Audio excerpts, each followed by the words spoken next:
Hello, everybody. Welcome to the Big Dudes in the Trenches podcast. I am Doug. Here's Bug and Tug, as promised.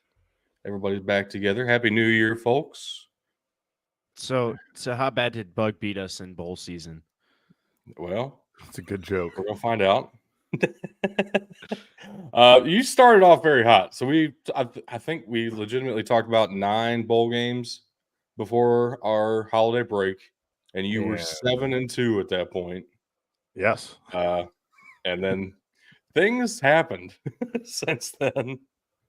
Then Which means it's very Then you possible. It's very possible that we are not qualified amongst ourselves to talk about bowl season as effectively as it deserves to be talked about.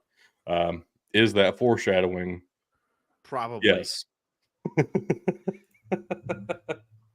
But before we get into anything else, I think it is fair to dive into our records so far. Nice. We usually talk about the rules, but the rules were a regular season thing. It's bowl season. We talk about every single game at this point. So we have almost 40 games to review today. And we're going to be adding those to these overall records, which were every rivalry game in the season and all the extra games that we've talked about. I, if possible, would like to keep that 0.69. Yes. I doubt it. It's going to happen. Is that foreshadowing? Yes. So There's a lot of foreshadowing in this episode. Call it foreplay. that is one word for it. Yes, you are correct.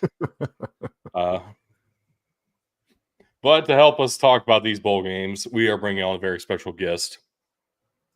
At Bowligami on X. If you are not aware of what scoregami is, I think it'd be best to have him explain himself. But he runs 2 different accounts on X that just demonstrate a love for college football. And it's very awesome to have somebody else to talk about bowl games with. So, Bowligami, welcome to the show. Good, sir. How are you today? I'm doing great, Doug. Thanks for having me on today.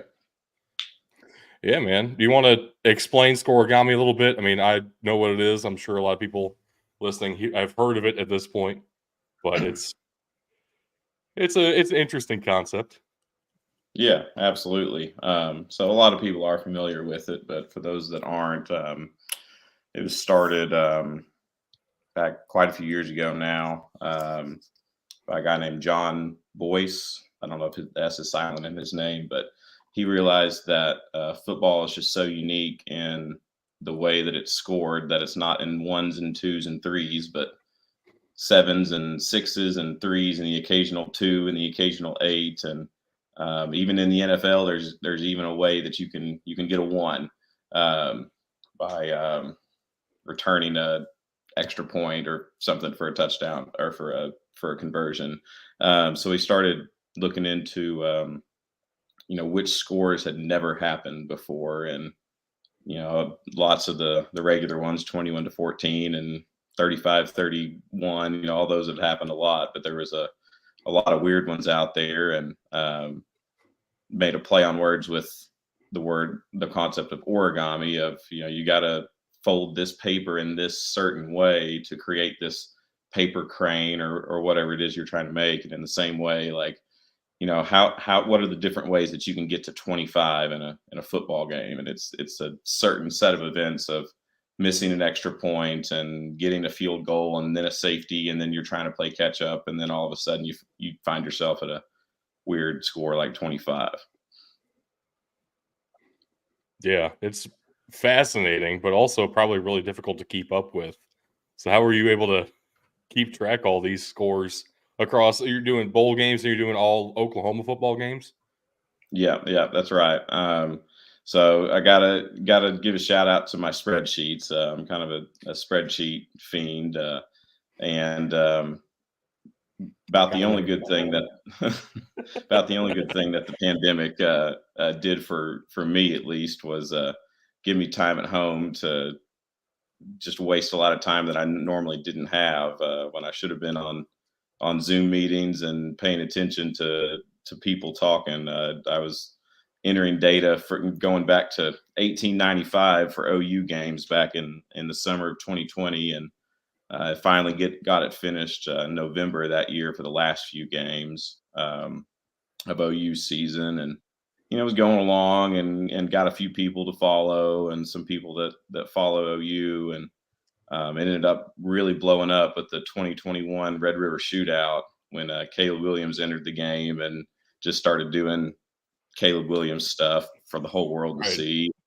And then, of course, with it being 54 to 48, there ended up being a scoregami that day, and then it blew up. Because not just OU Texas fans watching that game, but the whole country watches that one, and it just took on a life of its own and ended up being more followers in that day than any other day for the rest of the time of it. But it's continued to grow since then, and it's ended up being just kind of a burner account and a way to express frustration or whatever I need to do and comment on things going on in Oklahoma, not even having anything to do with football. And then I was just like, man, like what else could I do? Like, the NFL market's already locked down by the original scoregami.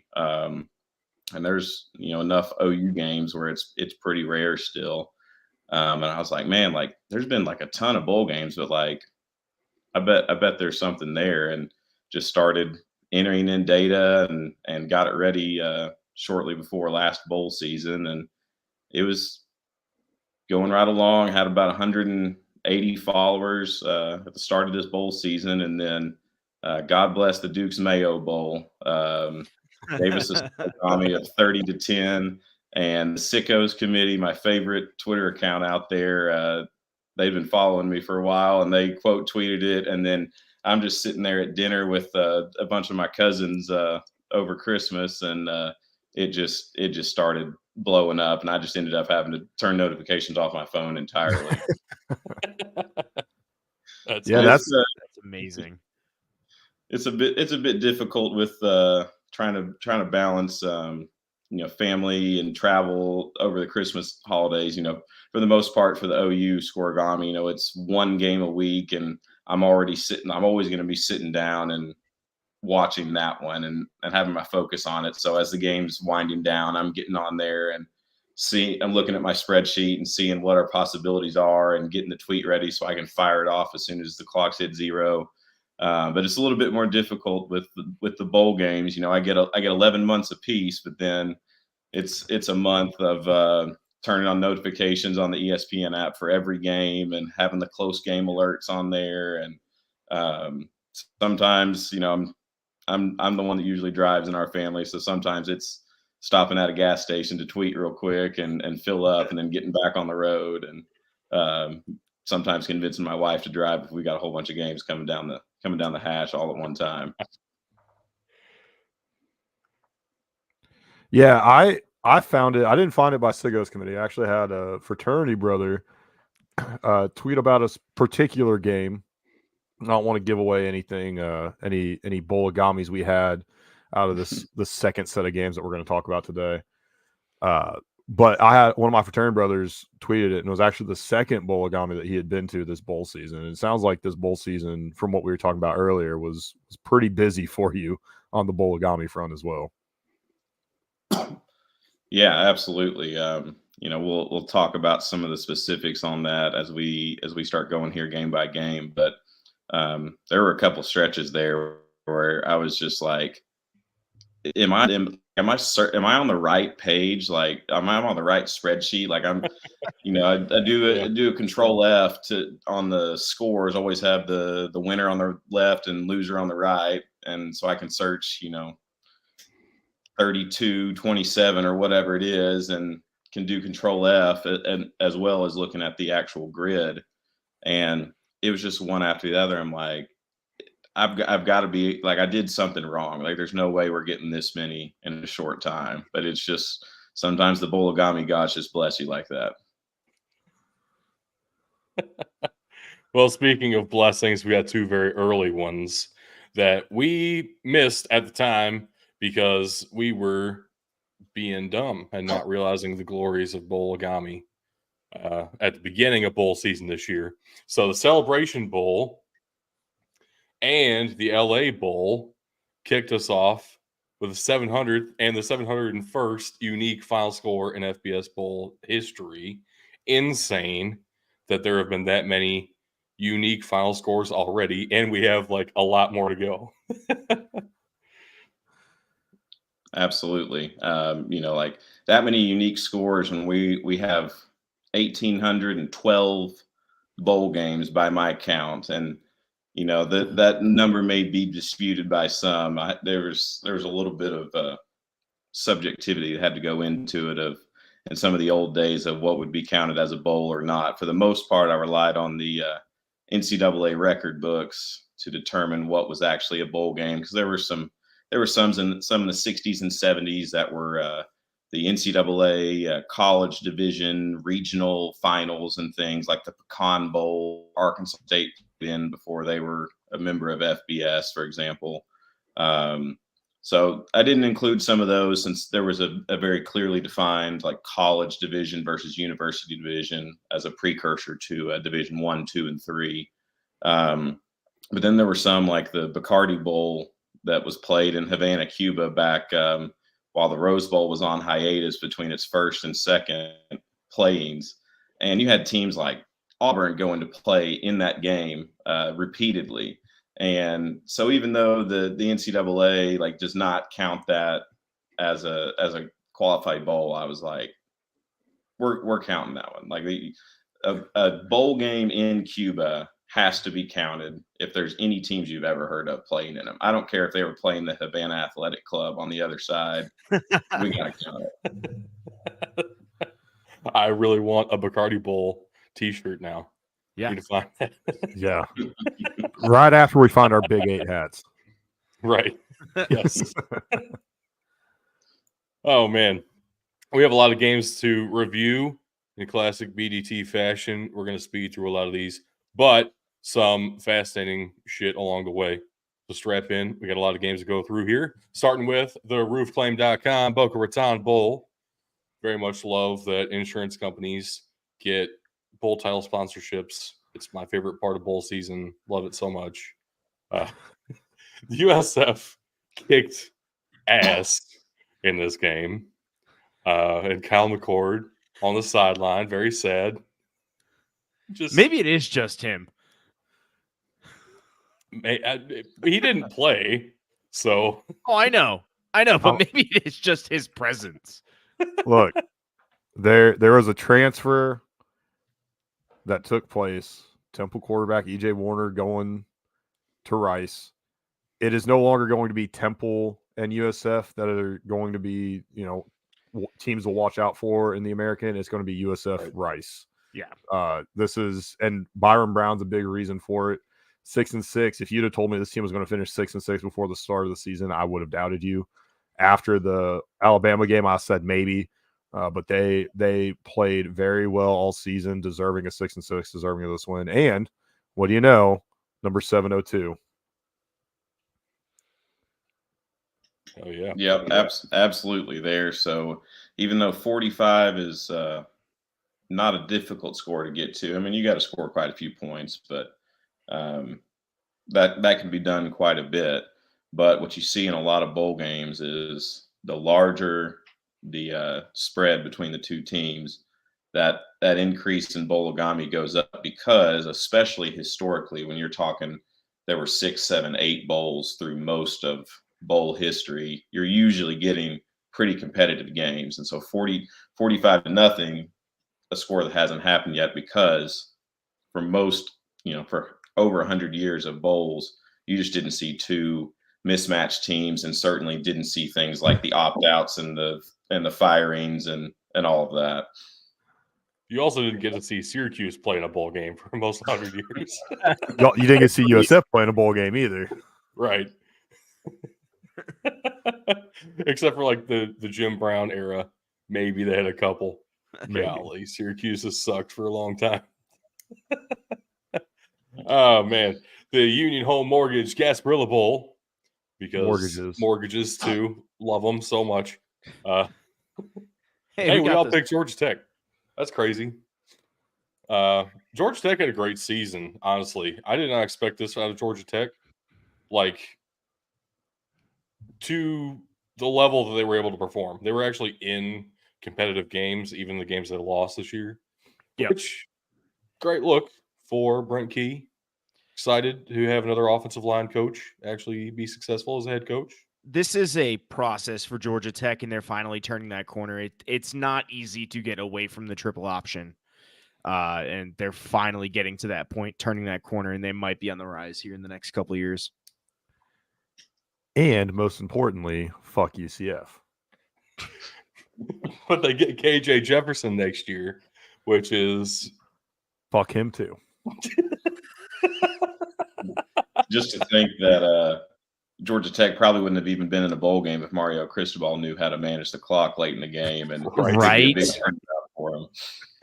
I still don't understand his aversion to kneeing the ball. you know, It's it's Big boy football. it's Mario Cristobal is the kind of aggressive head coach that you wish Troy Calhoun were. That's what it is. There's aggressive and then there's stupid. Well, depends who you ask. The 76 Birmingham Bowl. Yeah, practically a home game for Troy. And they fumbled it. They fumbled the bag. I didn't have any faith in Duke the bowl season. Also 17-10. What a boring ass score. Fair. Just a low scoring game. There were a few of those. Yeah. Although I do appreciate a boring game because I can go ahead and tune out and know that there's no way in hell that it's going to be a Bowligami, and I can. There you go. I think Thank this you starts for my coming. slide of just pure sadness and depression. Yeah, this is we're coming up on it. You're getting there. You're getting to pure sadness and depression. The Camellia Bowl, Montgomery, Alabama, Northern Illinois figured out a way to clutch this out. The champions of life couldn't get it done. They're the champions of life, not the champions of the Camellia Bowl. I That regret is taking them accurate. so much right now. I don't. I knew the second that it happened, the second that I remembered, wait, they're only the champions of life. I knew it was a bad call. But I thought, what do you know? Maybe they'll get it done because I didn't trust NIU. What a turnaround for Arkansas State this year. A change in quarterback did do a lot for him, though, after getting Oh yeah. absolutely obliterated in game one by my Sooners. That was quite a turnaround for Butch Jones and his team. I feel like this is the second year in a row, or maybe the second time in 3 years where they've had a quarterback change. And the team's been completely different since that point. I just don't understand. I hate Butch Jones. I fucking hate So Butch all right. Jones. So that's actually a decent question then. Is that a mark of a bad coaching staff who can't identify the correct quarterback out of camp? Or is that the mark of a good coaching staff who learns from their mistakes and is able to develop guys in season? I mean, It's Butch Jones, so it's a bad coaching staff. I mean, it also comes down to what they show in camp versus what they show on the field. It's hard to get live reps like that to the level that you want them to actually evaluate the quarterback. I mean, yeah, but also if you're wrong so many times in a row, you gotta Just be doing go something against wrong. the gut next time. Maybe. Next, the Lockheed Martin Armed Forces Bowl. At least this time when And- they let me down, it was for a win. Yeah, I can't believe you picked against your own team again. Dude, I couldn't do it. I couldn't bring myself. It's terrible. Worst kind of person. Memphis could have been Also- playing Alabama, Hey. and I would have picked the Tigers. Well, I would too, because fuck Alabama. My secret is always pick against my team because then at least if they lose, I'm not completely See? pissed off by the end of the night. Yeah, See, but I've John, how done much that money did you put on this before. game? I didn't have any money on this game. There you go. You had no reason to pick against. Yeah, well. They let me emotional hedge down the only- previous 4 games. The emotional hedge only works if you have money on it. I mean, kind of, but I did try that strategy earlier in the year, especially with Team Up North games. I tried that method.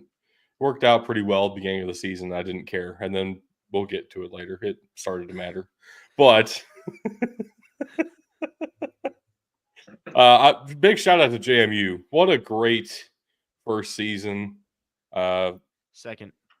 Technically kind of bowl eligible first season. Okay. Where last season they weren't eligible at all, no matter what. This season they were eligible because there's not enough 6-6 teams. So we'll get to see them again for sure. Also, great coaching hire by them, getting Holy Cross's coach. Yep. He's in Indiana now. I really wanted to see JMU win this game, but I knew the triple option was going to be more of a problem for them. They hadn't seen it all year, and I know that they didn't see it at the FCS level either.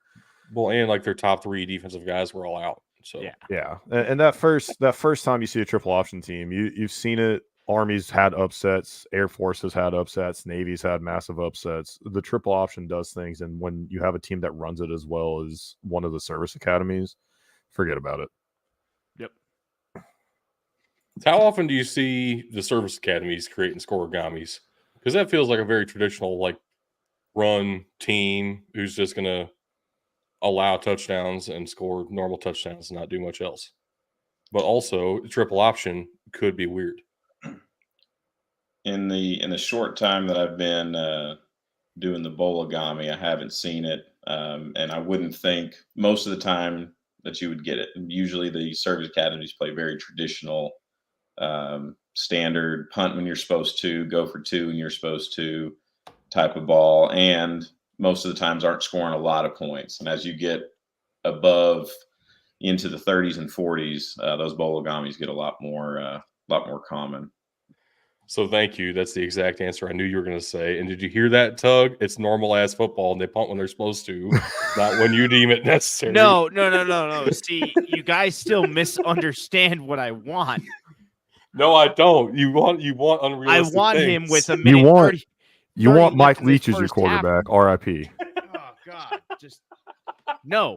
Stop. Leave me be and let me hate my coach. It's okay. No, it's not. It's not okay. Yes, it is. Moving on, the famous Idaho Potato Bowl, because they don't need a fucking sponsor because the whole state is potatoes. The end. That's the bowl game. Well, here's the thing. The famous Idaho potatoes, they are the Nope. sponsor. That is Nope. Stop. Nope. Potatoes. Okay. It is All right. potatoes. All right.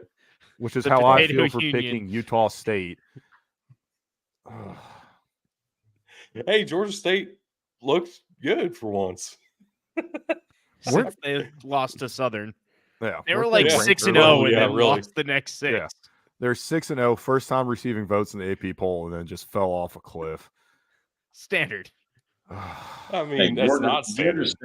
Georgia State was just there. They're like, hey, we got to bowl eligibility. We're going to help the rest of the conference get there, and just gave out win after win after win to help the Sun Belt have the most teams in bowl season.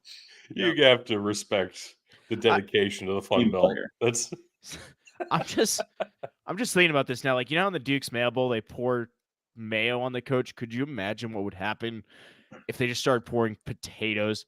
You don't pour potatoes? potatoes on them. You pour potato toppings. So you pour sour cream and ranch and bacon bits. what and cheese should and happen chives. is they use potato guns and shoot the head coach.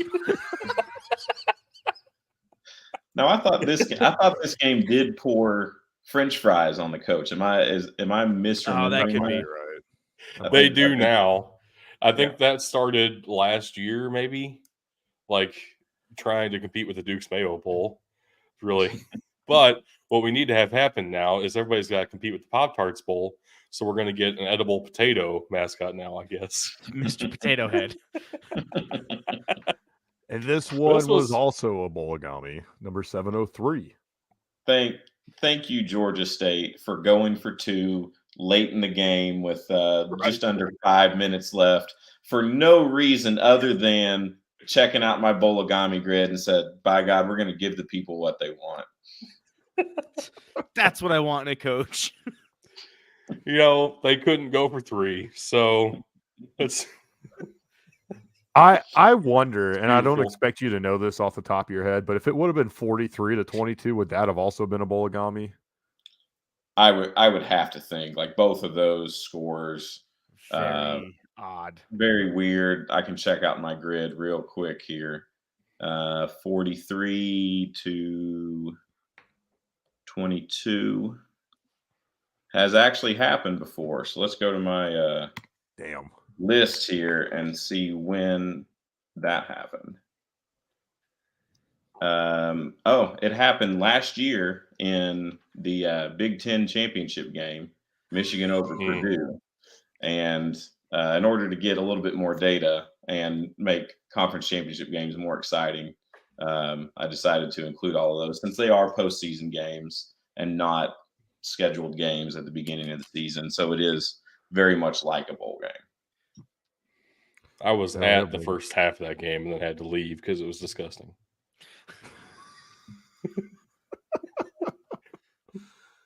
Oh man, 68 Ventures Bowl down in Alabama. Another essentially home game for one of these teams. And It the home was a team, home game. Well, Yeah, quite literally, Yeah. I think is a home game. but I made the point earlier with Troy, so it's parallels. 4D this thing.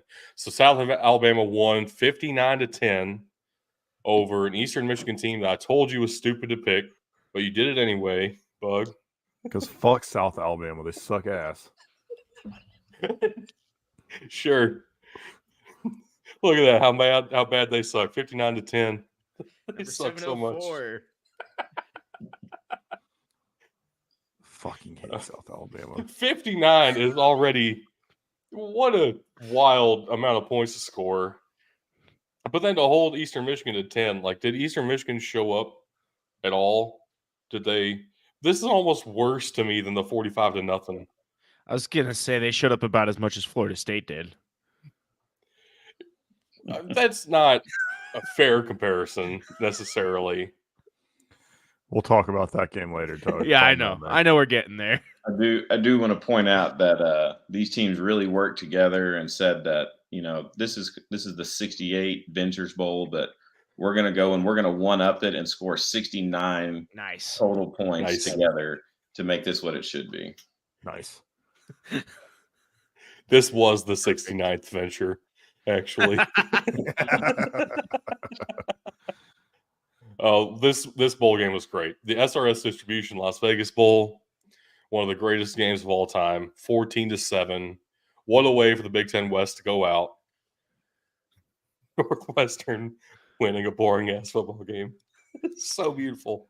The only thing this game was missing was grass up to their fucking knees because they didn't want to fucking cut it and they wanted everybody to run Right. slow. It's the only thing that was missing. Playing in a damn wheat field up here in Chicago. That's The easy exactly post. what you get when you get Utah in a bowl game here without Cam Rising like they did all season. Utah this year was just Iowa wearing red and black instead of gold and black. So this was a Big Ten West game. It's fair. Pretty much. Yeah. I've never heard anybody call him that before, but that's yes, that is accurate. I stole that one from Bud Elliott on the Cover 3 podcast. He's one of the best analysts out there. That's funny. Love it. Easy post Hawaii Bowl down in Honolulu. The Chanticleers posted that picture with Tim Beck and the cheerleaders in teal bikinis and then deleted it instantly because people thought it was creepy. But Tug didn't and picked the Chanticleers here. Correctly picked the Chanticleers. Thank you. Hey, I just love Shiv and Cordero, and it didn't work out for me. And also, Grayson McCall transferred, and I thought that would actually have some impact. But it turns out Tim Beck has destroyed the identity of Coastal Carolina to such an extent that it didn't matter that Grayson McCall wasn't playing. It mattered as much to Coastal Carolina as it mattered to Ohio that half their roster transferred too. I know. It's crazy. Would have been nice if that would have been the case for Florida State too, but like I said, we'll get there. Quick Lane Bowl in Detroit. So I remember hearing a stat that 5-7, baby. the MAC championship game is the longest running conference championship game to be held at a single venue when it's been at Ford Field since like 2000 or something like that. No other championship game has had a consistent venue for that long. I think the Quick Lane Bowl has been there basically that entire time as well, and has included a MAC team every single year. It's kind of awesome that Detroit gets something in the postseason because there's not much else happens. First that far time north. in 20 years, 30 years for the NFL team. So I mean, Yeah, they pretty get a awesome. game there this year. One. Yeah. That's it. Yeah, Malvin Johnson finally acknowledges their existence again. that was funny. So the MAC championship game has been held at Ford Field since 2004. So the Okay. SEC championship game would have had it beat, but whenever they replaced the Georgia Dome, technically a different venue, and so the MAC now holds it. Fair. But also, They it went just by matters more in the technicality. MAC. That's really what this comes down to. Wow. But actually, clearly not, because Minnesota did win that game, and then their quarterback transferred to Rutgers. So what a season for Minnesota. He didn't You like know- going 5-7 at Minnesota. He figured, why not go 4-8 at Rutgers? It's really going to affect the battle for 14th to 18th place in the Big Ten next year. That's Jesus. man, the Serve Pro First Responders Bowl down in Gerald Ford Stadium, the other Gerald Ford, and fuck you, Bug. It's Fuck 2 Texas times State. now. The Fucking team you suck. said sucks. They suck. I love Texas State. Texas State's one of my best friends now. Fuck Texas State. Okay. That's all we're talking about that game, I guess. Fair enough. Guaranteed Rate Bowl. Another mortgage Kansas, bowl. UNLV. Yes. Love buying houses. Thank you. Yeah, so Kansas tried, which is cool. And UNLV has forgotten how to play football. UNLV has Mountain West disease, I think, is the real thing here. Yeah. Same as Air Force this season. They start off hot, and then they decide it's time to play school instead. Yeah, stop playing And- football. Yeah. Wild that you might want to actually try, at other ventures instead of being a good football team late in the season. That's where I think it would count more. But do you, UNLV? That's fine. They put up a good effort though to help get us to this this Bowligami here. I see 36, very very fun score. Yep. So UNLV here, I mean, did everything they were supposed to. It wasn't a weird, going for 2 on the first touchdown of the game or chasing points too early in the game. They scored a touchdown with about 12 minutes left to make it 35-30, and then tried to go for 2 to make it a 3-point game. Didn't get it. Kansas scores again. UNLV score, and then Kansas ends up scoring another touchdown, go 49-30. And then UNLV scores one with about 6 minutes left or so.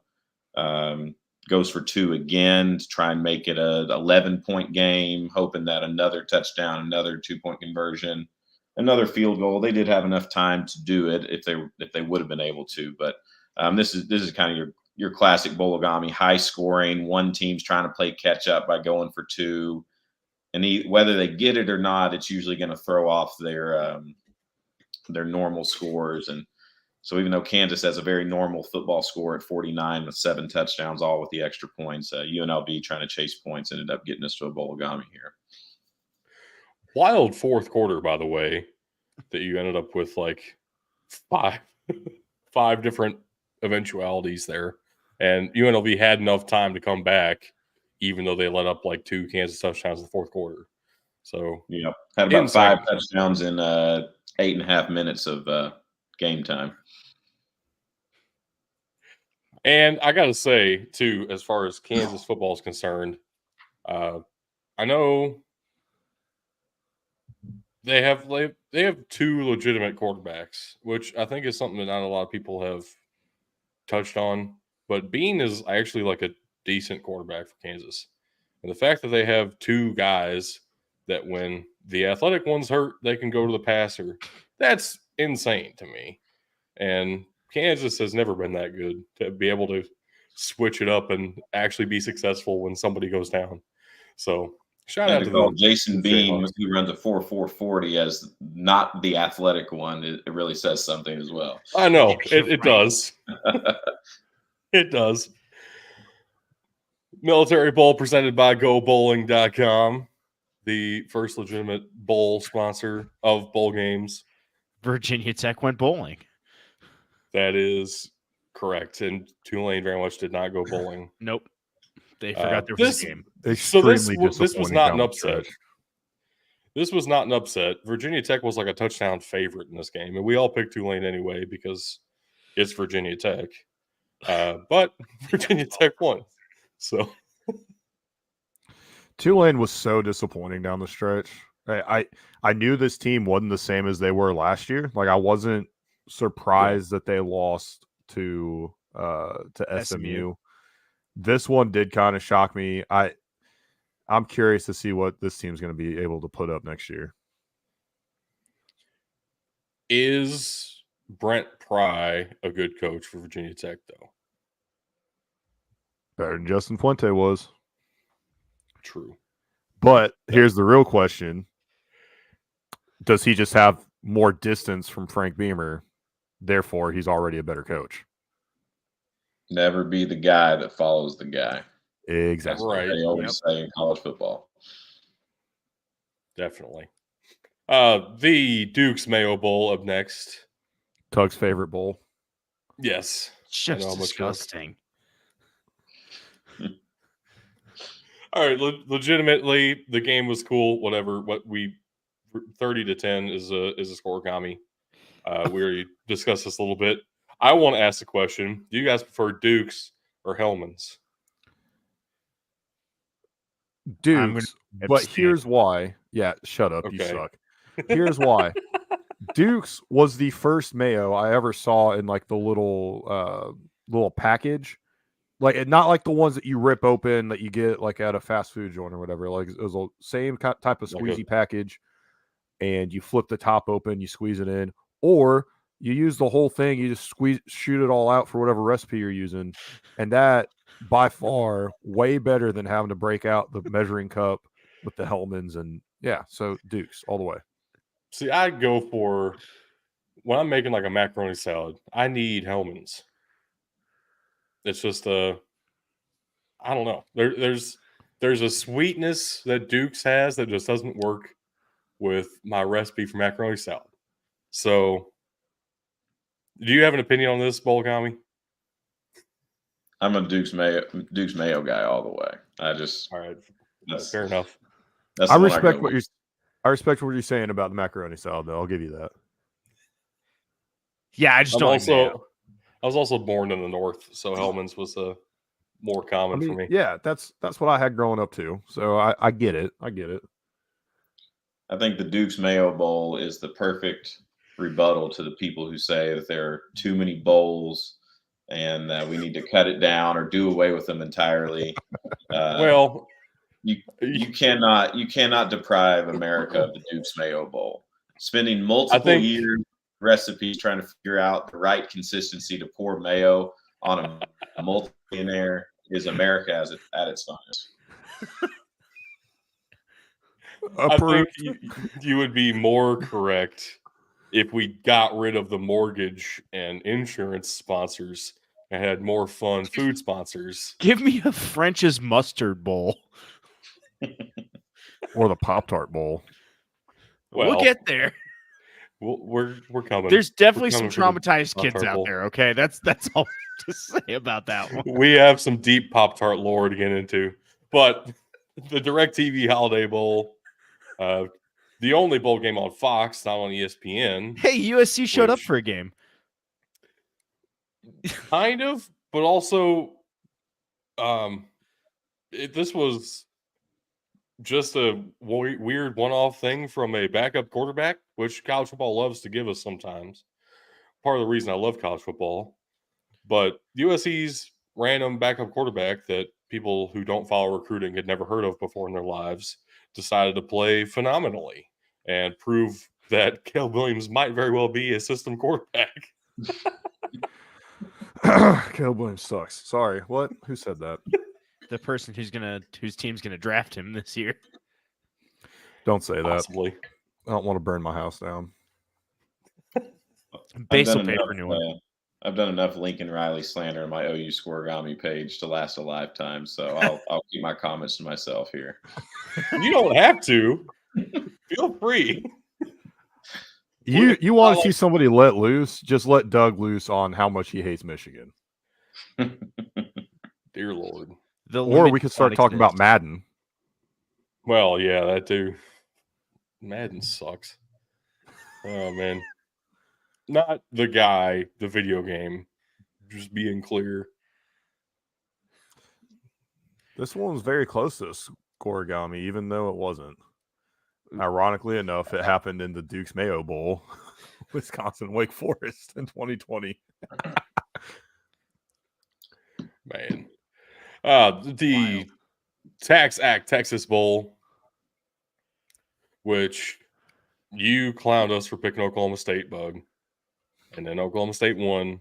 And now they get their quarterback for a 7th year. Brady White Jr. I think that was his name.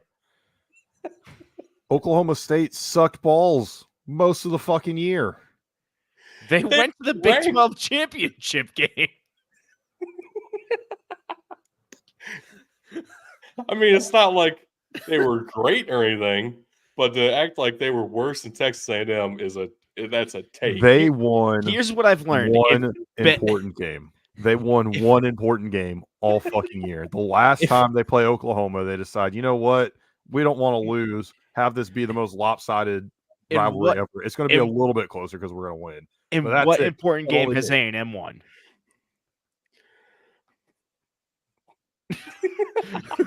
Got him. 1-0, man. Oh, geez. So 31-23 final there. Texas A&M tried to make it a game. Oklahoma State, I think, tried harder to make it a game, honestly. But and that's why you picked Texas A&M in this one. Except, I was fucking wrong, so that was cool. Yeah. Thanks. Appreciate it. Anytime you've said a team sucks so far, they've won the game. So the biggest debate that went on during that game, there were a lot of people both in our party and on Twitter that were commenting on how Oklahoma State's black uniforms looked navy blue. So that about tells you all that you need to know about how boring this game was. I mean, but what else do you expect with the Red River Shootout junior division? Right. The Wasabi Fenway Bowl got us started at 11 a.m. Eastern time. In the rain. This game was wet.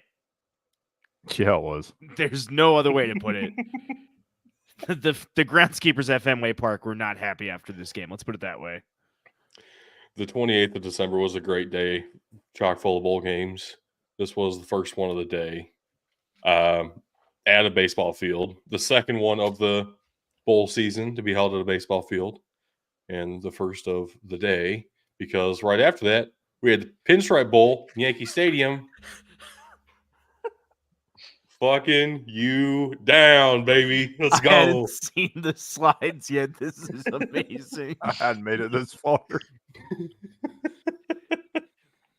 Oh, I love it. Called it. This is Greg Schiano Rutgers, not just Rutgers. The Piscataway YMCA comes through for me.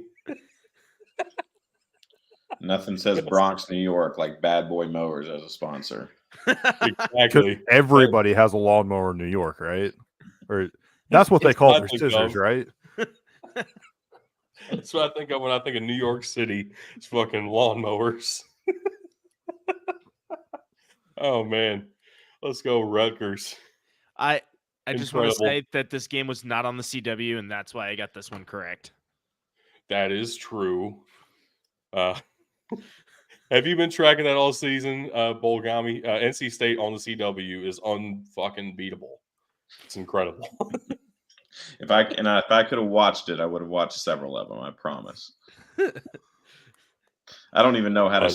I do all streaming. I don't even know how to stream on the CW. For what it's worth, I don't either. Yeah. I don't either, actually. Yeah. Other than paying $120 a month for a TV service. So that's beautiful. Love that. Defeats the purpose of streaming. I know. But it's a streaming TV service, so it technically counts. This game was what we call a rarigami. It only happened twice in history, and the last one was the 1998 Sun Bowl. So 19 is a tough number to get to, especially if it's not like 21-19. If it's a close game and you're trying to tie it up, that's one thing. But with a 9-point game, that's pretty difficult to get to. Bug and I watched this one in a restaurant in Arkansas. And then we saw the Pop-Tart go down, so happy, and he came out, and what happened afterwards? Nightmare fuel. Go back to that. We have to talk about that in a second. We have to discuss this. Dreams do come true was what the sign said. It is official Pop-Tart lore that the tarts want to be consumed. It is their lifelong dream to be eaten. Yeah, do we not remember those commercials from like 5? No, it's probably like 10, 15 years ago, let's be honest. I just don't think they thought it through that thing was going to look like Harvey Dent when it came out with only one eye. It really did. There was like one eye left that nobody ate. They ate around this one eye. So I think that is enough to regenerate, and we'll have another Pop-Tart next year. It's just the kids are going to be scarred forever. Also, I heard the trophy next season very, very, very possibly will be a working toaster. So. Please, God. I'm here for it. We need more food sponsors for bowl games because you can't pour gasoline on a head coach. Yes, you can. On the ball. Please don't. Oh man, what coach did you want to burn there, Ben? I guess in this scenario, he really hates Arizona. So yes. I that jetfish. I went with OU because I thought maybe they'd be able to do something impressive here. I knew Arizona was going to be a juggernaut coming into this. We talked about it a few times on previous episodes that they were by far the most underrated team this year. And the fact that they were only number 14 coming into this game is kind of an insult to how good they were. It was that game against USC. We've said it many times. That game against USC is the turning point in their season. I think they're just about undefeated from that point on, and they hadn't looked back. I know, it was unfortunate. My Sooners ran into a bit of a buzzsaw here, but this is one of the strangest games I've ever watched, with all of the points being scored in 3 runs, with Arizona going up 17-0, and then OU climbing up 24-17. And then just continued to give the ball away like they were playing in the rain in the Cure Bowl or something. Just you can't win any games with 6 turnovers, and the fact that this was this close really showed how well OU's defense played, even though it sure doesn't look like it. I mean, continually pulling them out of holes that the offense kept putting them into. But the Jackson Arnold era, off to a decent start, at least with how he played. Had some true freshman mistakes, as you might expect, playing against such a good team. But there will be exciting things in the future for him, I think. What an incredible SEC Big 12 matchup this is.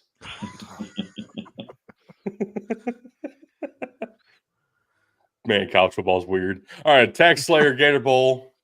Because if there's anything because I it's want out almost of my tax bowl season. game is paying taxes. That's my favorite part of bowl season. And scoring a touchdown as time expires. Yes. That also is a way to enjoy bowl season.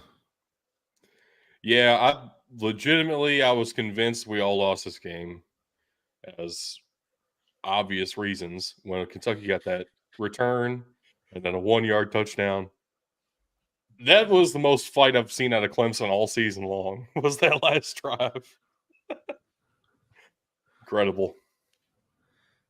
Even a blind squirrel finds a nut every once in a while. Yeah, because of course Dabo Sweeney isn't a good coach, right? Yep. Maybe even bring that up this time. Yeah, absolutely I will. No, I said I didn't even bring that one up. You said a It's blind just- squirrel finds a nut every once in a while, Yeah, 'cause implying that Clemson Clemson's hadn't looked bad and good. that Dabo Sweeney's bad. No, you jump to conclusions. It's one of your hottest takes of all time. It is. And you keep standing by it. It's weird. It is weird. We have to talk about it occasionally. The Tony the Tiger Sun Bowl. I didn't see this coming. 40-8. That's insane. Also, Bowligami. Very exciting. It's what we come to expect from bowl games. You get teams that just might as well go for two. The extra point's not going to do anything, and they think, why the heck, why not? We'll go ahead and go for it. And then I'm sitting there the whole time just cheering for it, and just like a sicko. This is the perfect encapsulation of modern college football bowl games, though, because you have one team where you have your head coach coming back. There's still quite a bit of momentum around the guy. Players love to be there. They're bringing in big-time transfers, not really losing anybody massive to the transfer portal, at least. Then you have Oregon State, who lost their head coach. A whole bunch of guys transferred out. You have basically a brand-new team next year. And that's just how college football is now. And so bowl games are going to be this lopsided when you have coaching staffs moving around, players moving around before the bowls. So Wild and craziness. And I thought Sam Hartman not being in this one for Notre Dame would have more of an impact. And Oregon State's been very good this season. I certainly did not see this coming, though. I want to pose the question. We can answer this now or not, but is it time for the NCAA to move their recruiting windows around and the 100%. coaching hirings around? Like, seems like an easy fix here for players transferring out and not being able to play. 100%. It's one of the things in Chip Kelly's rant earlier this year.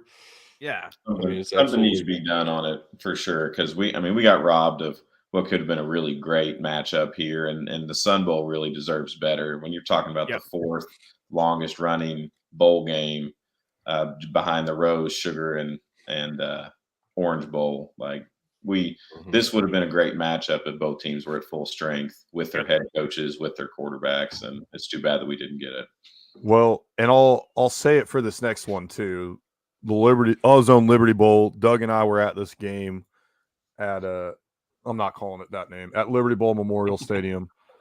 Hopefully Memphis renames it. I'm you don't really love banking so much. No. It's So my favorite activity.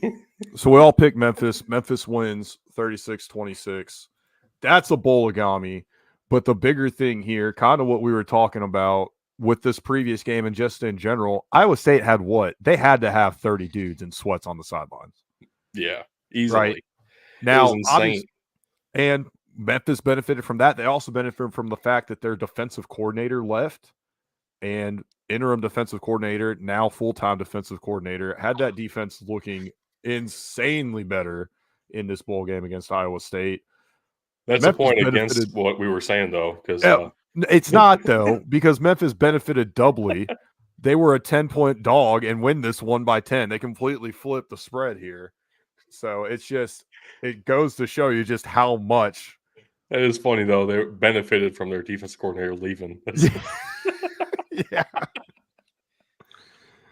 Memphis really did us a favor here. They missed their first extra point and kind of got behind behind the sticks, so to speak, on the scores, and then when they got to 19, tried to go for 2 up 19-0, trying to make it 21, and just set this game off from the start, and then just messed up all of the conversions. And I was driving through rural roads, trying to get service right as this game was ending, knowing that there was almost no way it wasn't going to end in a Bowligami, and luckily had service in time to see the end and get the final score tweeted out. I didn't even realize Memphis had missed the kick until I heard people like talking about it around us. I look up and I look over at Doug and he's like, "That's going to cost you later." Everybody just cheered as if nothing happened. I was like, "Y'all missed the kick. What are y'all cheering for?" And then everybody looks at the score and wait. Bowligami, Doug. That is an acceptable answer. I'll take it. I mean, oh man, Iowa State really played one year. They were very good in the second quarter, and that's it. They didn't show up for the rest of the game. So, and as Doug and I like to remind people, there are in fact 4 quarters to football. Yeah, this was a very hard concept for some people to understand. Apparently. Yeah, so. It was fun. I'm glad we were there. It was cold. We had a good time, and a lot of beer. Perfect. Yes, a lot of beer. Oh my god, sounds like a great day. Whew. Probably too much beer, but no such survived. thing. Maybe that's what mattered. The Cotton Bowl. Yeah, so talk about 4 quarters of football. Missouri only played 1 in this game too, but Ohio State didn't play any. So right. So that's cool. Love that.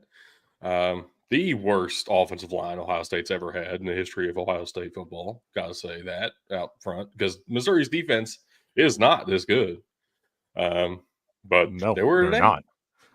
And I know if I plug this into my team's better than your team, Memphis is better than Ohio State because they only lost or they scored more points on Missouri than Ohio State scored on Missouri. So, and I think they lost by list too. So you can have solace in that. Yeah, I can have solace in the fact that Memphis is better than Ohio State. Yeah, I love that. That's great. The Chick-fil-A Peach Bowl, which I just recently learned Chick-fil-A is like the longest running sponsor. Yeah, we talked about that in the last show. Game. I know, but still, that's wild to me that I grew up on it being called the Chick-fil-A Bowl. When I realized what bowl games were, it was the Chick-fil-A Bowl. And then it got changed. I was like, what the heck's the Peach Bowl? But the Peach Bowl's been a thing forever. And I'm just a dumbass. That's what that is. But I picked Ole Miss. So I made up for it. It's fair. There were no good options in this one. So I took the lesser of 2 evils. Debatable. I know. Who would have guessed that Lane Kiffin actually showed up for a game? Who would have guessed that Bug didn't want to pick Ole Miss in a game? That's everybody. Wild. Everybody guessed that. People who've never seen the show would have guessed that. Oh man, I should have worn my Ole Miss hat. But that is Bowligami 709. This game was headed for just a regular normal score. Ole Miss up 38-17. Penn State scores. They kick the extra point to keep it at 14. 38-24 assuredly has happened many times, but they go for 2 to make it a 13-point game for whatever reason. There weren't going to be enough possessions for the field goal aspect of it to matter, but we were all celebrating over at my house for sure. That's awesome. This is the first 11-win season in Ole Miss football history, which wild. Also means that Memphis got there first. I'm just saying. That is true.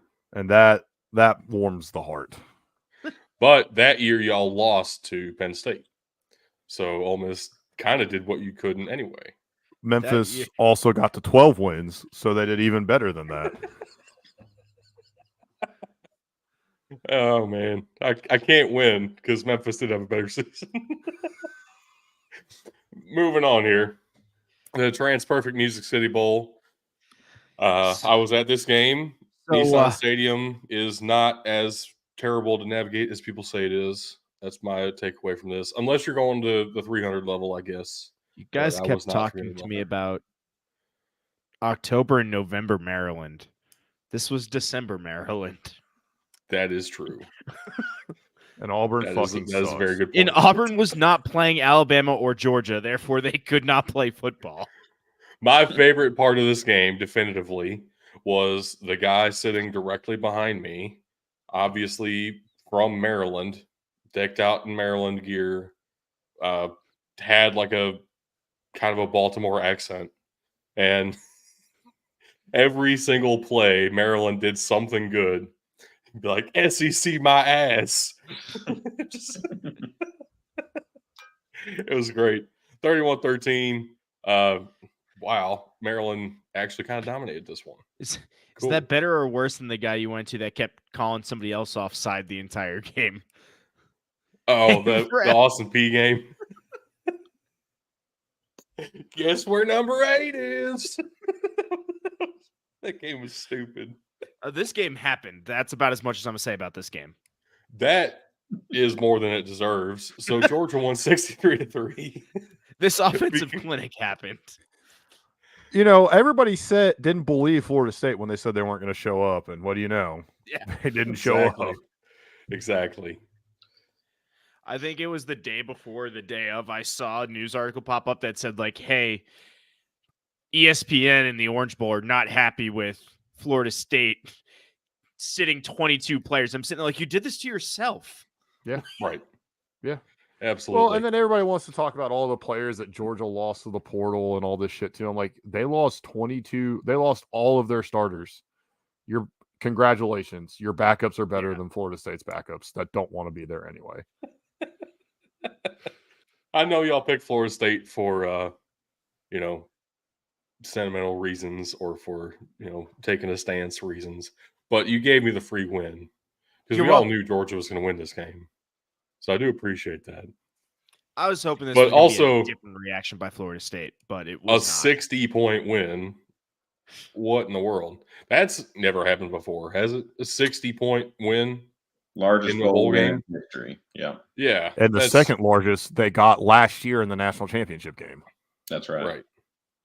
Which, what? Wild.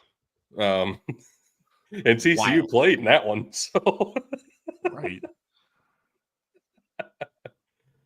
Golly. Orange Bowl.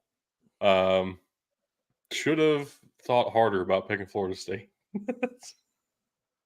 Well, they were actually contractually obligated because they were the ACC champion and didn't get selected for the college football playoff. Yeah, but just ask Florida State. Contracts are made to be broken. Hey, are you guys sure you want to be in this one, or are you going to be upset? I don't know what Florida State would have said if it was offered to them to not play in the Orange Bowl. Rather than like, we'll take the Arizona Bowl. Why not? Go play Toledo. That would have been very fun. Toledo, Wyoming here. Of course, Doug was not going to take Wyoming. Nope. But Wyoming won anyway. Again, another CW game, another wild score, though. Yes. So wild, in fact, that it was number 7-11. It was really, really pretty incredible. Thinking 16-15 definitely doesn't happen every day, but it's pretty hard for a low-scoring 1-point game to be a Bowligami because of how often that you end up going for 2 for the win, or something happens where close games, 1-point games happen a lot. And especially in the history of bowl games, you think about low-scoring games were the norm for most of this sport history. And competitive, low-scoring games were going to be what a lot of your bowl games looked like for decades. So I was pleasantly surprised. But 16-15, as far as low scores go, definitely hard to get to naturally. Yeah, but also the way Wyoming did it was very unnatural. So it kind of fits. It's perfect. What a comeback for Wyoming. And honestly, what a great season for Toledo. I know they lost, but some credit there. An 11-win season at Toledo is nothing to scoff at. The ReliaQuest Bowl, I was so confident in this at halftime that I turned off the game and went to do other things. Oh, that was dumb. Yeah, I know. I picked Wisconsin because SEC my ass was the mentality. SEC my ass. That did not go well for me. No, the SEC had the better of the Big Ten in most of. So here's the thing. Though. When you actually watch this game, this was Wisconsin's best passing performance in like 4 years. And it went exactly as I thought it was going to. The defense for LSU played like they played all year. And the offense for LSU was more limited without Jaden Daniels playing. So it really went the way I thought it would, except that Wisconsin decided to choke the fourth quarter. I mean, thanks. Well, Tanner Mordecai was the Lincoln Riley quarterback, so he's really good at choking.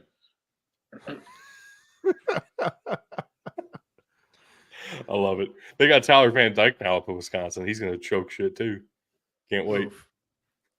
The Verbo Fiesta Bowl, Liberty, Oregon. Now, Liberty had a great drive to start the game. And then that was awesome. That was it. That was great. That was all they needed to do. I was worried for a second that I had picked on the wrong side of this and then remembered that they had no business being in this game to start with, and it went about like we expected. Yeah. I will say I fully understand everybody that was upset about Liberty being the Group of 5 representative in the New Year's Six here. 100%.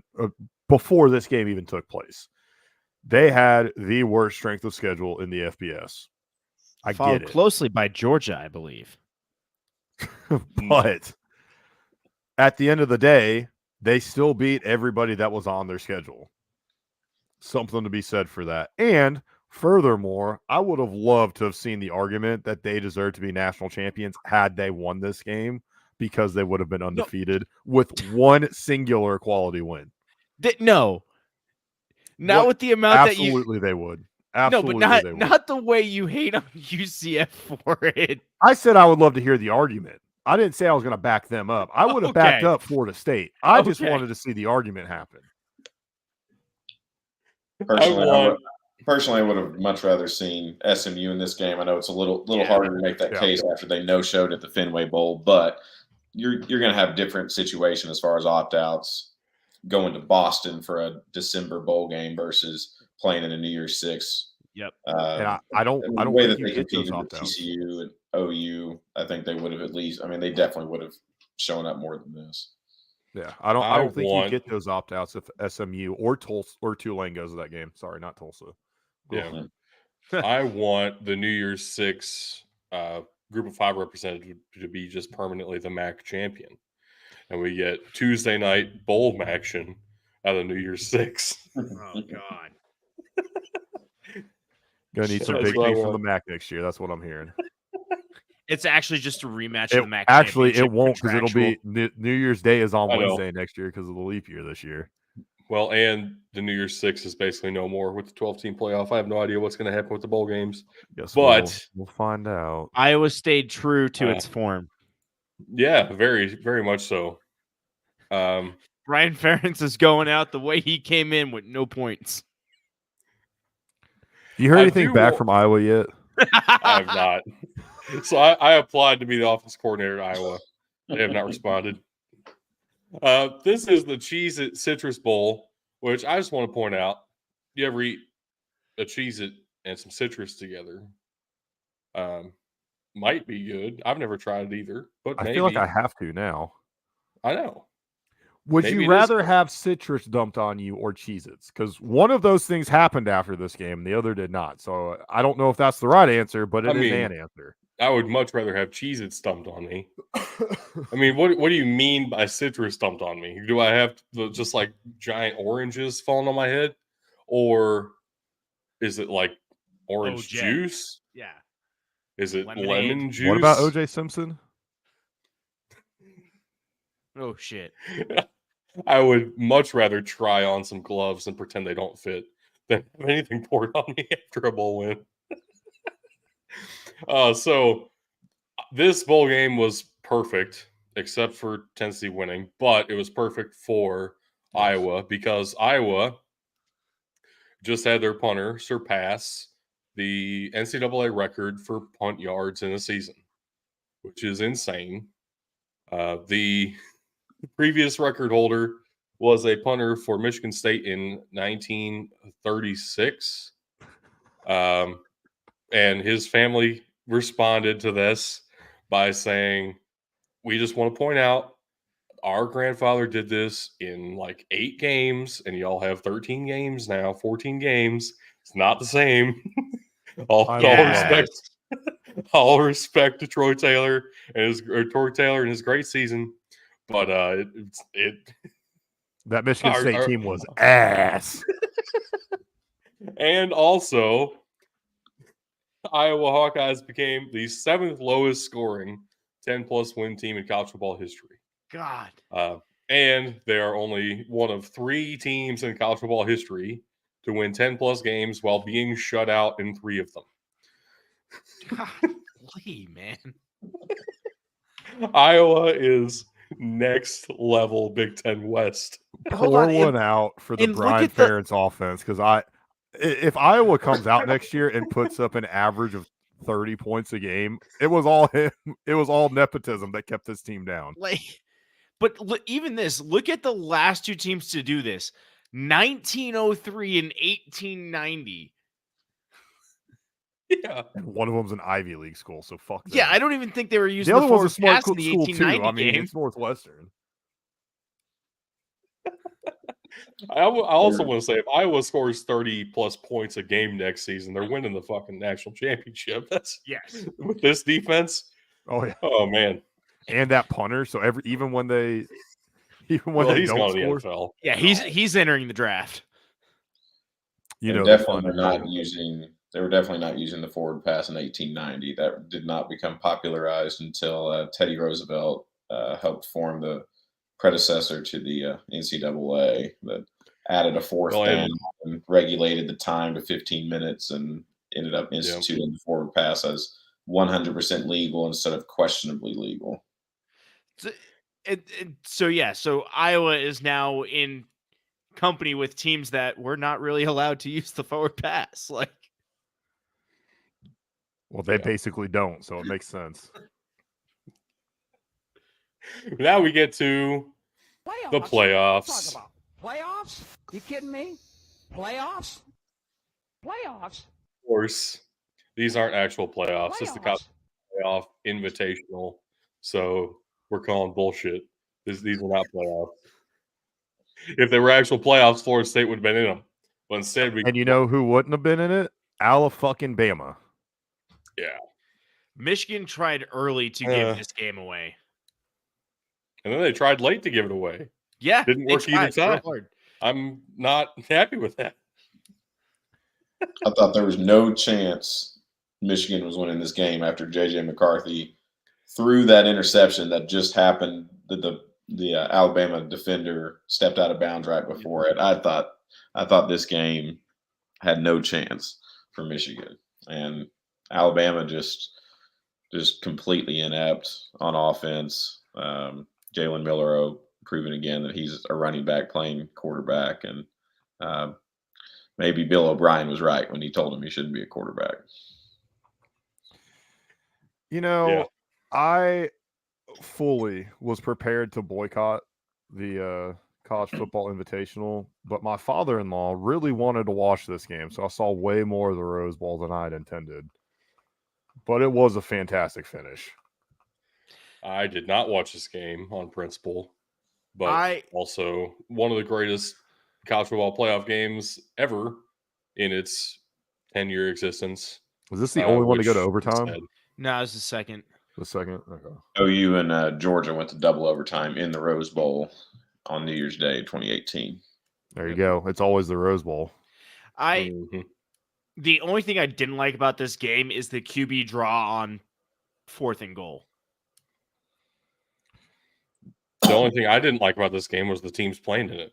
Wow. Yeah, we could talk about that play for hours. It's been talked about a million times already. Suffice to say, that made literally zero fucking sense. Correct. But if all things were correct in the world, this would have been Ohio State, Florida State, and it would have been an awesome game as well.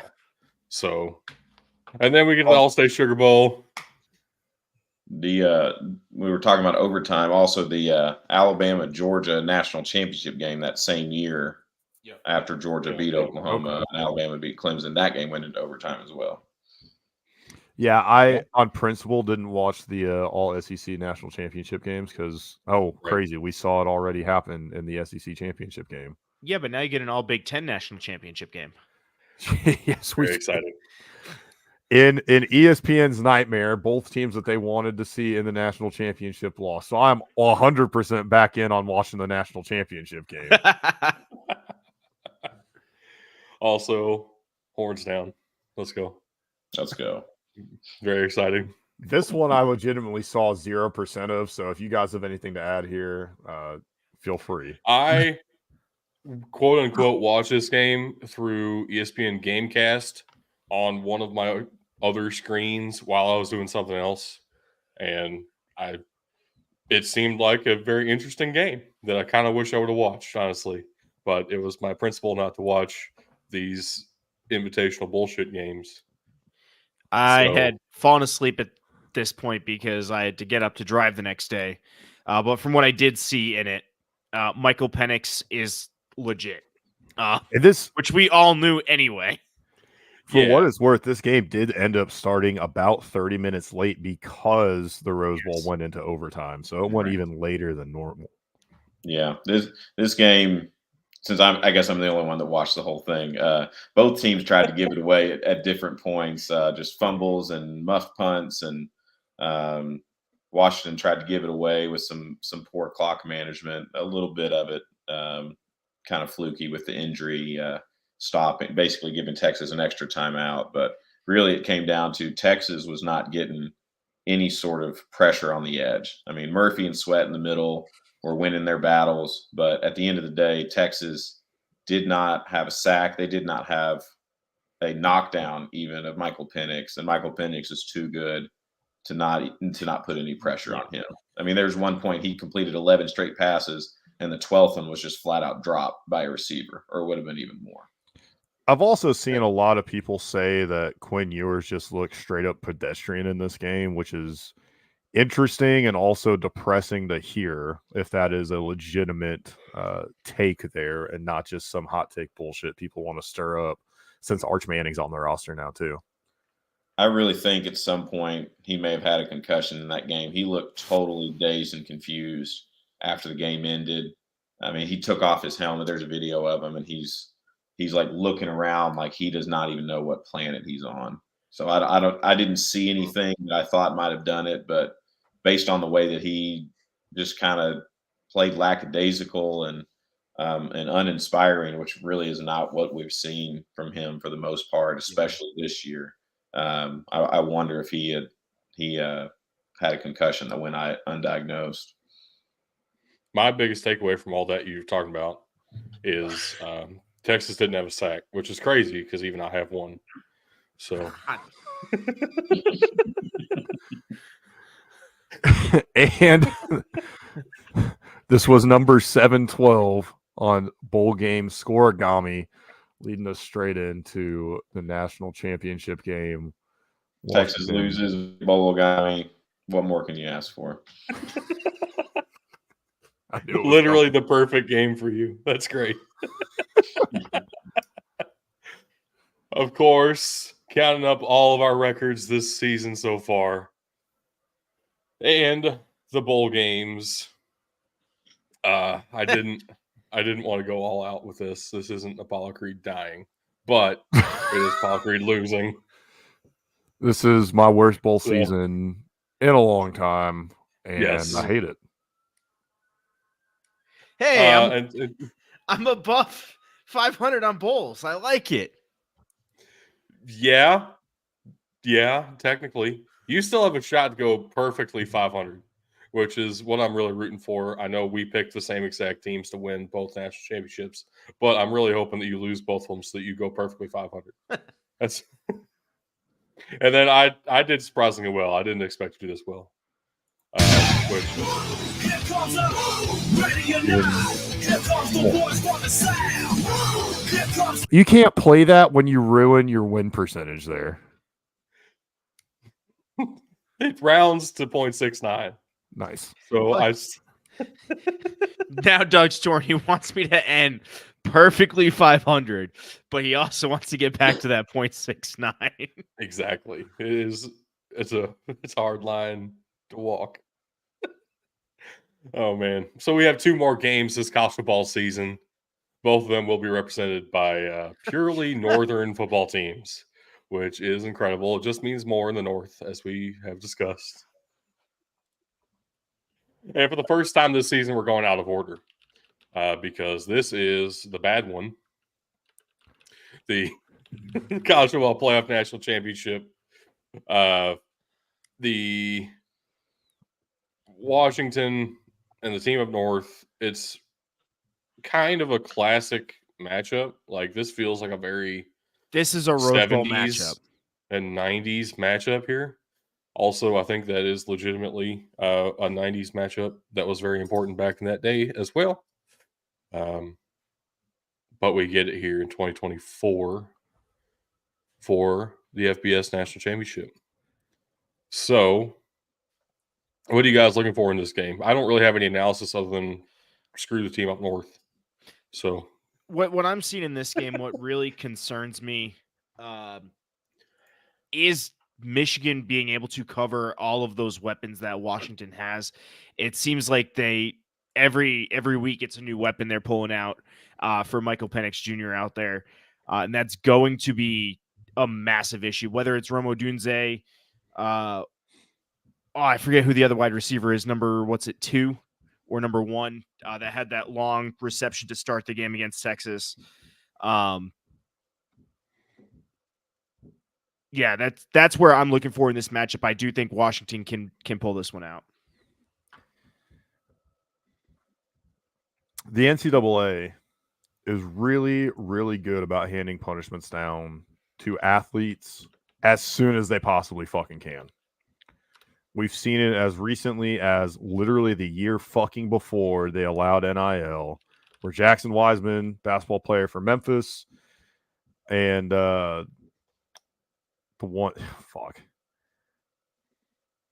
State. You know exactly who I'm talking about. Chase Young. Immediately they turn around and say, nope, you're not eligible. You can't play. yep. What they are really shitty at is punishing teams quickly. Mm-hmm. So in about 2 years, after Michigan wins this national championship, they're going to have to vacate it. Can't wait And for that. that's what I'm hoping for, because I want everything bad possible to happen to the NCAA. So yeah, I'm pulling for Michigan in this one. I'm sorry, Doug. My intentions are One pure. win away Absolutely from a no vacated analysis national in title. there. Very. My intentions are pure here. I'm going to cheer for Michigan for pure reasons. I am actually a big fan of Michael Penix, so give me that as a legitimate reason to pick Washington in this one. Either way, a Big Ten team's raising the national championship banner next season. That's true. Good stuff. I think Tug really keyed on one of the things that I'm wanting to pay attention to in this game is Michigan covering Washington's receivers. You know, they did a pretty good job against Alabama, but when your quarterback's Jalen Milroe and his only really elite weapon being Jermaine Burton, that's a different task than Michael Penix and his receivers. At the end of the day, though, I think what Texas was not able to do, which was get pressure on him, is what Michigan, the best defensive line in the country, in my opinion, is going to be able to do. And they're going to be able to get enough pressure on Michael Penix to force some mistakes, force some throwaways, and end up being able to come away with this one. I hope not. But if they have to vacate it, that'd be kind of cool too. if they win, it better come down that they have to vacate this, or I'm going to be in hell for the next.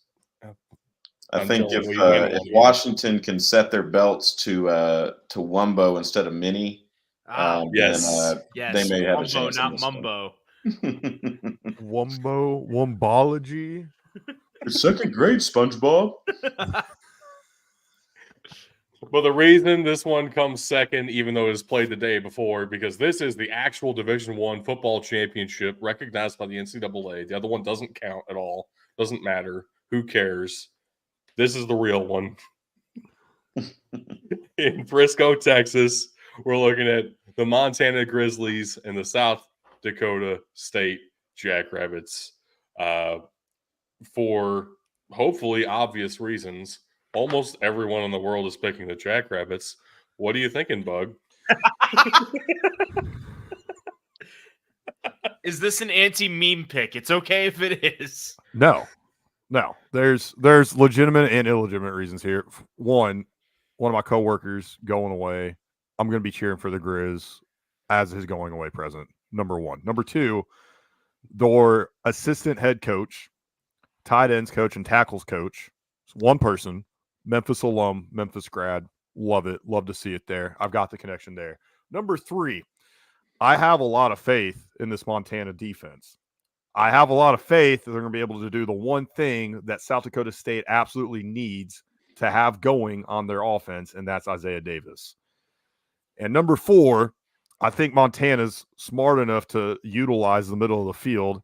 Going back to this tight end coach, I trust him to have those tight ends ready to catch the ball over the middle and turn up field and run, where South Dakota State defense is the absolute weakest I think I've seen in a long time for such a good team. So I'm going with the Grizz. I agree that the defense is weak in the middle for SDSU. We saw that in person, right? I mean, it's hard to deny. What I am going to argue is the fact that they need Isaiah Davis to be effective. They do have the Yankee brothers on the outside, and their passing game has been legitimately solid when Isaiah Davis has been off. So one or the other, they've been able to win every game with just that. If both of them are on, it's been shut out. Yeah, 60-0 wins. So if they stop one of those, South Dakota State still has another way to win. To me, which is it's kind of scary. That's the level of the I mean, I can't even think of another example. There are not too many teams who have legitimately two ways to beat you by multiple scores. And South Dakota State feels like one of those teams. So we say it every day, every show that every football game comes down to the trenches, but this one more so. This is very easily going to come down to who wins on the offensive line and defensive line for both teams. Only one of these teams was up for the line of the year, both offensive and defensive. South Dakota State. Yes. They're far and away the best team in Division I right now. Division I FCS, that is. Montana's good. I'll take Division I. Montana's good. I just think the Jacks are on a different level right now. I don't follow FCS as closely as I used to. That was one of the compromises I made in getting married, and figured that staying married was more important than being a Division I FCS sicko. So I don't have a lot of analysis on players and matchups like I did in the college football playoff national championship game. But as a coach and as a student of just sports in general, when you're facing a dynasty like South Dakota State has been developing these last few years, you've got to have a special team that's going to be able to knock them off.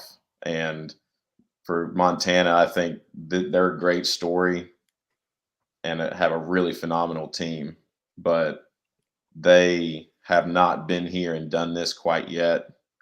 And South Dakota State has proved with these players as they've been growing up that they can they can and have done it.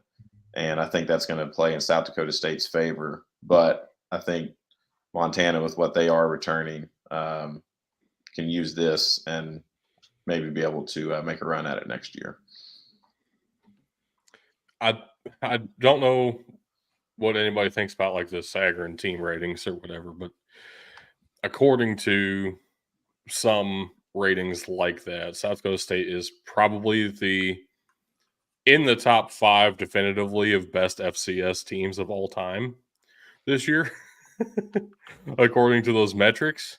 I think Sagarin had them at number 3 all time, behind North Dakota State a couple of years ago, and one of the JMU teams several years ago. Montana SDSU, the defensive line I give to SDSU, yes. The offensive lines, though, are actually pretty darn similar. Like in terms of size, in terms of athleticism, in terms of power, both these teams on the offensive line are legitimately great.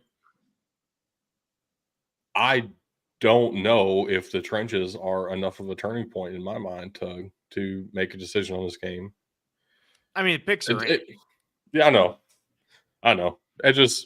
I'm trying to justify. It comes down to SDSU has a couple of different ways to beat you, and I don't know that even Montana has that. So I'm looking forward to this game. This is one of my most anticipated games of the entire bowl season. I'm excited for it. So I think you guys on your last show did point out one of South Dakota State's weaknesses, which is the Iowa touchdown. I think if Montana can find a way to get 2 safeties and a field goal, they've got this one in the bag. that is very true. I don't see that happening, but if it does, Montana wins, guaranteed. Oh, it's wild. Oh, man. So we've been at this for an hour and a half. We talked about almost every single bowl game other than the first 9. So I guess not every single bowl game. That's cool. Also preview the national championships. Thank you so much, Mr. Bowligami, for joining us. I appreciate you guys having me on. This was something to look forward to all week, and I really enjoyed it. Hell yeah, man. And Happy New Year, everybody. I don't have anything else. Hand it over to you guys. Bug Tug. Take us out of here. I don't want to talk anymore. You want the links first, or you want a joke first? The joke is coming from Bug, but give us the links. You got to read out the Discord, though. I'm not reading out the Discord. Your New Year's resolution is to read out the Discord. Yes. No. All right, ladies and gentlemen, our links will be linked in the description below, but I will read them out as always. We have our patreon.com/BTFootball, twitch.tv/bigdudesinthetrenches, all one word, x.com/BTFootball, facebook.com/BTFootball, instagram.com/BDT_football, BDTfootball.com, mailbox at BDTfootball.com, and then youtube.com/@BigDudesInTheTrenches. Much to Ben's disappointment, I am still not reading the Discord. There's too many jumbled letters. I will link it in the description below. Boo. And Mr. Bowligami, you want to shout out where people can find you? Yeah, I'm on Twitter. I refuse to call it X. At OU_scoregami and at Bowligami as well. Very nice. Very nice. What's the difference between black-eyed peas and chickpeas? Chickpeas are garbanzo beans. Oh, this is a joke. Sorry. Yeah. I was going to say domestic violence, but that's probably not the answer. That's not it either. Black-eyed peas can sing us a song. Chickpeas can only hum us one. Wow. Wow. All right. All right, ladies and gentlemen, that is clearly all the time we have to show today. Thank you for watching and or listening. And just remember, you can't win a game if you can't win in the trenches.